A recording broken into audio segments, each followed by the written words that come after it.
It was our first home together, a quaint, older house with a bit of wear, but plenty of charm. We were excited to turn it into something truly ours. The basement, though, gave me a bad feeling from the start.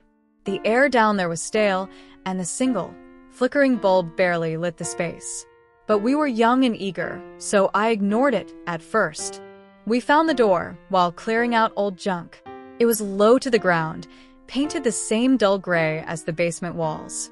At first, I thought it was a storage space, but the lock seemed strange, rusted shut, as if it hadn't been opened in years. My husband, always curious, grabbed a crowbar. When the door finally creaked open, I felt a chill sweep through the basement. Inside was a small, windowless room, just big enough for one person to sit in. A single, rusted chair was bolted to the middle of the floor, surrounded by scratches, deep, jagged marks that ran across the walls.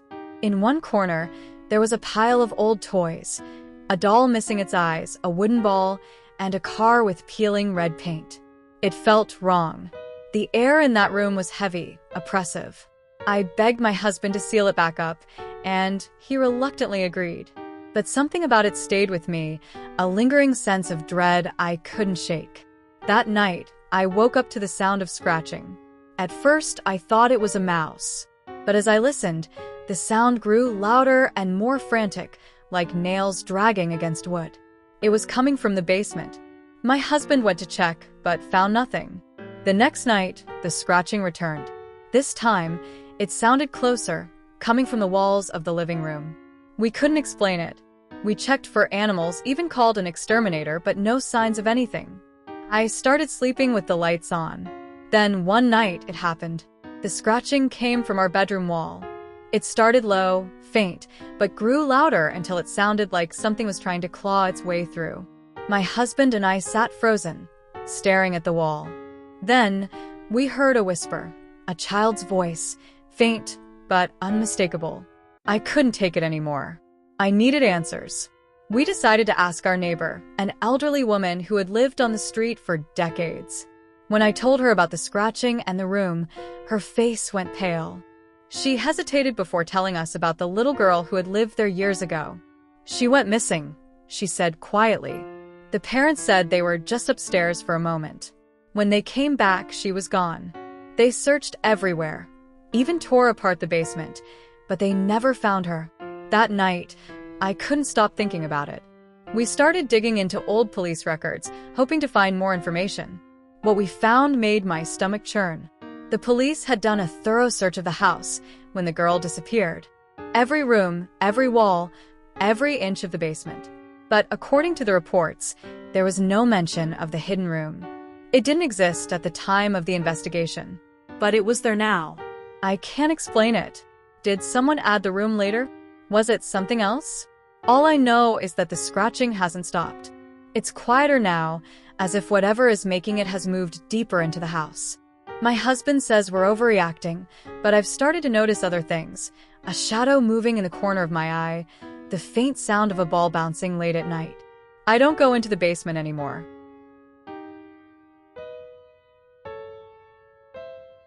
I thought my daughter's fear of the closet was just a phase. I didn't realize how wrong I was until I saw what the baby monitor captured. I had just moved into a small, two-bedroom house with my 6-year-old daughter, Sophie. It was just the two of us after my divorce, and I wanted a fresh start. The house wasn't anything fancy, but it was perfect for us, until Sophie started refusing to sleep in her room.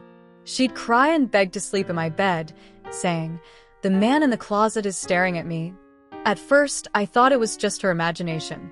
The closet was an old, creaky one with a door that didn't quite shut properly. I told her there was nothing to be afraid of, but every morning, I'd find the closet door wide open, even though I made sure to close it before bedtime. One night, I decided to set up a baby monitor in her room. I thought if she saw herself on the monitor, it would comfort her. Around midnight, I heard a strange noise coming from the monitor. It sounded like rustling, followed by soft, uneven breathing. When I picked up the monitor and looked at the screen, I froze. There, standing in the closet, was a shadowy figure. It wasn't Sophie, it was tall, with broad shoulders and a pale face. and it was staring directly at the camera. I grabbed Sophie and called the police. They searched the house and found no one. But when they checked the attic, they discovered a makeshift bed, empty food wrappers, and a notebook filled with disturbing notes. Details about me and Sophie, things I hadn't even told anyone. Someone had been living in my house, watching us the entire time. So I moved in with my parents and sold the house after this happened.